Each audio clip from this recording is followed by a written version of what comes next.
It's my second year in London, another year deeply in love with London's theatre. I can barely hold all the programs I bought, so I decided to do an end-of-year review for my theatre life in 2023. I was really happy I got to watch Lehman Trilogy and Patriots again this year. Lehman was my favorite in 2021 when I watched the New York tour. Patriots was one of my favorite last year. So these two didn't enter my competition for top 5 this year. They will always have a special place in my heart. It was very tough to choose my top 5. You will know the reason why I show you the 6 that nearly made it to my top 5. But my absolute favorite is the motif and the queue at the National Theatre. I think anyone who loves Lehman wouldn't be able to resist it. I love Mark Gatiss so much.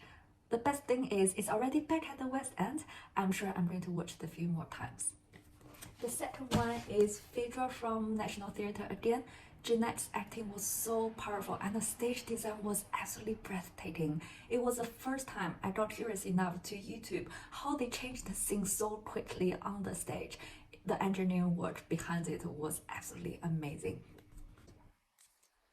A Woman Walks Into a Bank was a pleasant surprise that entered the competition for top 5 very last minute.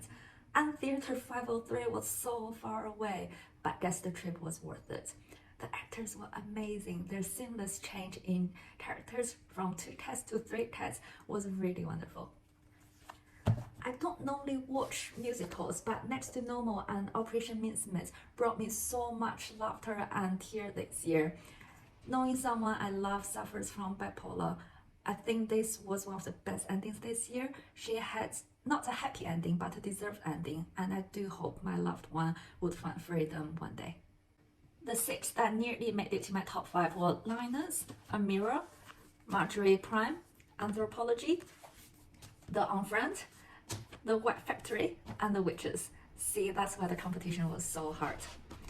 The reality of the world was when I was crying so hard in Lyonesse when Kate was fighting Greg and said, "I don't want to keep saying no." The white guy next to me was laughing, thinking it's a joke. It's hard enough for female to say no in the society, but it can be more difficult at home. Only when putting the shows together, I realized earlier this year I watched Charlotte and Theodore. These two brought me the same feeling, and we really have to work hard to be ourselves in the society as a female. A Mirror had really good interactions with the audience. The ending is something that you knew it was coming, but when it came, it was still a surprise. Marjorie Prime and Anthropology both played AI. Given it's the year of ChatGPT, both shows played AI in a very personal level. Marjorie Prime gave me the hope my grandpa who had dementia would come one day, but I'm not sure the AI I trained would be the grandpa I really had. Unfriend was really funny, seeing British people politely saying no better than bad because people don't take it all the time. It was also amazing to see Amanda on stage. Now the only one from Sherlock Holmes who I haven't seen on stage is Martin Freeman, so please get him up. The White Factory was really like the show Good last year. The ending was so heavy I can't breathe.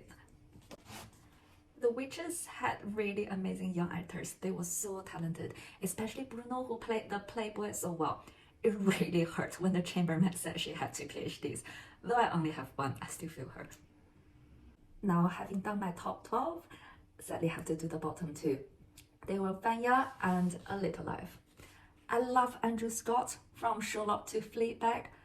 And in Vanya, he was absolutely amazing playing 8 characters. It's more the production I felt strange. I felt the same last year when I watched The Seagull. To me, Russian play, especially Chekhov, should never be minimalism, whether it's the stage design or the actors. It just felt strange, it's not Russian. The second one is A Little Life. Having read the book, I felt James should not be playing Jude. He might be a better villain. First, James was way too fit for Jude, who meant to be malnourished and have a spinal cord injury. James could do much more homework in learning how to play someone with disability. Daniel Mount would be so much better. The adaptation also took away a really big part of Jude's life. He was a lawyer, it meant so much to him. The single scene made it feel like it was a tragic dawn with eye-catching nude, which made a lot of people cry, but I don't think it's a fair story for Jude. A few other memorable ones for me, Frank and Percy. It's always nice to see Ian on stage. Very solid motivation to exercise and keep fit, so you can do whatever you want on stage for 3 hours wearing the best outfit of the year. It's the first time for me to go to breakdance festival in Austria. The stage, the wind, the sunset, the lake, it was the ultimate description of romance. But maybe because it's the open air, the opera sounded a bit empty. It wasn't a group opera, but it was a lovely stage. And the house of Bernarda Alba, it absolutely an amazing stage design. It felt like an immersive show where you can follow whoever you like and don't need to concentrate on the main stage. But sitting at the top made the main stage a little bit weird to watch, but it was still lovely stage design. That's a nutshell of my 2023. Wish me more good plays in 2024.